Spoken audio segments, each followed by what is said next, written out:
দিয়া বলো ইসলাম হুকুমাত কায়েম করতে গিয়ে তুমি একটু ভালায়া দাও ইসলাম হুকুমাত কায়েম করতে গিয়ে সুন্নাত বাদ দিয়া দাও হেকমা করো ইসলাম হুকুমাত কায়েম করতে গিয়ে তুমি পর্দার মতো ফরজকে জবাই দাও এই সাইকেল নয় করতে বলছেন এটা আমাকে বলো তো হুকুমাতটা কি হুকুমাত হলে কি হবে যদি আপনি ক্ষমতা যান আপনার কাজটা কি আল্লাহ পাক বলেন আল্লাযীনা ইন মাক্কান্নাহুম ফিল আরদ আকামুস সালাত ওয়া আতাউয যাকাত ওয়া আমারু বিল মারুফ ওয়া নাহাউ আনিল মুনকার ওই গোষ্ঠী ওই জাতি ওই ব্যক্তি আমি যদি তাদের ক্ষমতা দিতাম আল্লাযীনা ইন মাক্কান্নাহুম ফিল আরদ আমি যদি তাদেরকে ক্ষমতা অধিষ্ঠ করতাম দুনিয়ার মধ্যে তাদের কাজটা ভুল একবারে কাজ কি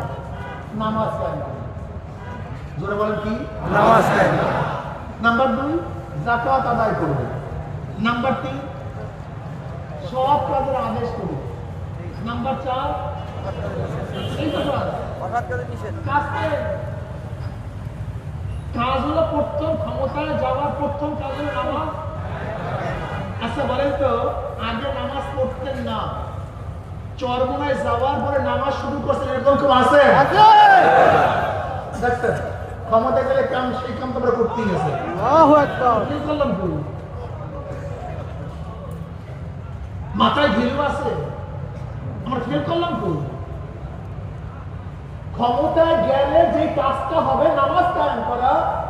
আমরা তো সেই কাজটা করতেছি আগে দাঁড়িয়ে রাখতেন না চরমনায় যাওয়ার পরে দাঁড়িয়ে রাখছেন এবং গাছের শরীয়ত কায়েম করতেছি আমি চাইটা আগে সুন্নাত অনুযায়ী চলতেন না চরমনায় যাওয়ার পরে সুন্নাত অনুযায়ী চলে এবং আছে এই তো কাজ তার মানে আমার ক্ষমতা যার উদ্দেশ্য হলো ইনফাজে শরিয়াকে বাস্তবায়ন করা শরিয়াকে জমাই দেওয়া না শরিয়াকে কয়েক যুবক বাবারা আমার ছাত্র বাবারা মুসলমান বাবারা পর্দার মা খুব ভালো মতো বোঝার চেষ্টা করবা খুব ভালো মতো বোঝার চেষ্টা করবা চরমনাই কি এরা কি চায় চরমনাই চেনো না চরমনাই ওই গোষ্ঠী ওই দল ওই জামাত তার ইসলামের জন্য ক্ষমতা ত্যাগ করে কিন্তু ক্ষমতার জন্য ইসলাম ত্যাগ করে না